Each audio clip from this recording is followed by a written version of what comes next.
ଛାଣ୍ଡାଇ ସମସ୍ତ ମାରି ଚାରି ଫାଳ କରି ହାତ କାଢ଼ିଲା କୁଗଛ ପରି ପାପୁଳି ଅଙ୍ଗୁଳି କାଟିଲା ଭିନେ ଅଧା ପୋଡ଼ା ମାନ ଦିଶେ ଯଶନେ ପୁଅକୁ କପଟେ ମାରିବା ବେଲେ ଦୁତି ବାହନ ଜାଣି ଯୋଗ ବୋଲେ ମାୟା ବାଲକ ତାକୁ ଆଣିଦେଲେ ସାଧବ ପୁଅକୁ ଶୂନ୍ୟରେ ନେଲେ ଚାଙ୍ଗୁଡ଼ା ଗୋଟିକେ ତାହା ପୁରାଇ ଦାସିକି ବୋଇଲା ଦିଅଲୋ ନେଇ ଦେଖିବଟି ସେହି ପୁଅଙ୍କ ହାତ ବାହୁ ନଈ କାନ୍ଦି ହୋଇ ଅନାଥ ତକ୍ଷଣେ ଦାସୀ ଚାଙ୍ଗୁଡ଼ିରେ ଘେନି ସାଧବାଣୀ ପୁରେ ନେଲେ ହେଲେ କାମିନେ ସେ ଖଟ ଦଳି ବାଙ୍କି ଆଉ ପରେ ସାଧବାଣୀ ବସି ଅଛି ନିର୍ଭରେ ଦାସୀ ପରିବାରୀ ଅଛନ୍ତି ବେଡ଼ି ସମସ୍ତଙ୍କୁ ଲେଖି ଦେଉଛି ପଡ଼ି ହେମନ୍ତ ସମୟରେ ଚାଙ୍ଗୁଡ଼ି ଧରି ପଇଲି ଯାଇ ହୋଇଲା ଉଭାରି ବୋଇଲା ଆଗୁ ଆସ ସାଧବାଣୀ ଦ୍ରବ୍ୟ ଦେଇଛନ୍ତି ତୁମ ଭଉଣୀ ତୁମ୍ଭଠାରେ ତାଙ୍କ ବହୁତ ସୁଖ ଦେଖିକରି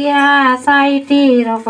ସାଧବାଣୀ ବୋଲେ ମୋ ବୋଲ କର ଭାଙ୍ଗି ଯାଉ ଆମ ଘର ଗହଲ କେତେବେଳେ ଯାଏ ଥିବଟି ରହି ବଡ଼ ଘରେ ଦେଇ ଯାଅ ଗୋ ଥୋଇ ସାଧବାଣୀ ବୋଲେ ଚାଙ୍ଗୁଡ଼ି ଗୋଟି ଥୋଇବ ପଇଲି ଗଳା ଲେଉଟି ସାଧବାଣୀ ପୋଏ କେତେବେଳରେ ଗୋଟି ଗୋଟି ହୋଇ ମିଳିଲେ ଘରେ ଖାଇବା ପାଇଁ କି ମାଗିଲେ ଯାଇ ସାଧବାଣୀ ବୋଲେ ପୁଅକୁ ଚାହିଁ କି ଦେଇ ଅଛନ୍ତି ମାଉସୀ ଘର ଦେଖିକରି ଖାଅ ସବୁକୁ ମର ଧୁତି ବାହନକୁ ଲାଗି କରାଅ ସବୁ ଭାଇ ଯାଇ ବାଣ୍ଟିଣ ଖାଅ ଶୁଣି ପୁଅମାନେ ଧାଇଁଲେ ଘରେ ଚାଙ୍ଗୁଡ଼ି କାଣିନ ଦେଖିଲେ ତୋଲେ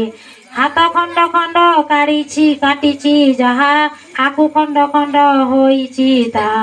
ଆଙ୍ଗୁଳି ପାପୁଲି କାଟିଛି ଯେତେ ଅଦା ପୋଡ଼ା ମାନ ହୋଇଛି ସେତେ ଆକୁ ଗଣ୍ଡିରା ଅଦା ପୋଡ଼ା ମାନ ଆନନ୍ଦେ ଖାଇଲେ ସବୁ ନନ୍ଦନ ଦ୍ରୁତିଆ ଓଷାର ମହିମା ଏତେ ଓଷାଇତି ମାନେ ଶୁଣ ସୁଚିତେ ଓଷାଇତି ମାନେ ଏ କଥା ଶୁଣି ଆକୁ ଅଦା ହାତ ଦିଅ ପୁଣି ଆକୁ ଅଦା ହାତ ଦିଅ ପୁଣି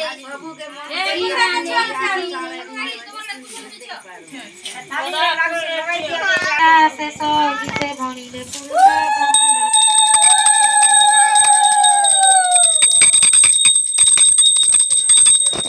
କମନେ ଶୁଣ ସର୍ବତରୁଣୀ ଆକୁ ଅଦାରୁ ପେଟେ ପେଟେ ଖାଇ ମାତାଙ୍କ ପାଖରେ ବସିଲେ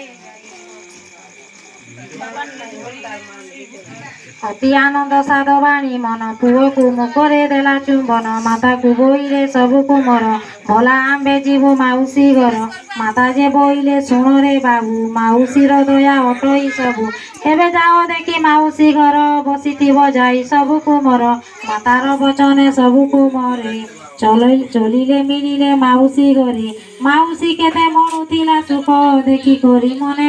ପାଇଲା ଦୁଃଖ ବୋଇଲା ନ ମରି ଯାଇଲେ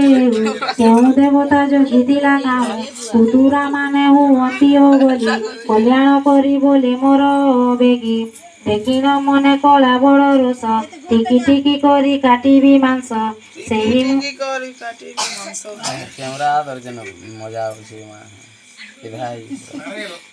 ସେହି ମତି କରି ଗୁପତ ସ୍ଥାନ ମାରିବା ବେଳକୁ ଧୁତି ବାହନ ପୁଅ ମାନଙ୍କୁ କେଣେ ନେଲେ ହରି ମାୟାକୁ ଘରକୁ ମାଉସୀ ମାରି ମନରେ କରି ବଳିଆର ରୋଷ ବୋଇଲା ଏଥର କାଟିବି ମାଂସ ଥୋକାଏ କଳା ମୁଗ ପ୍ରାୟ କରି ଥୋକାଏ କାଟିଲା ଚଣାର ସରି ପୁଣି ଥୋକାଏ ବଡ଼ ତଣି କଲା ଯେମନ୍ତ ପରାଏ ଦିଶଇ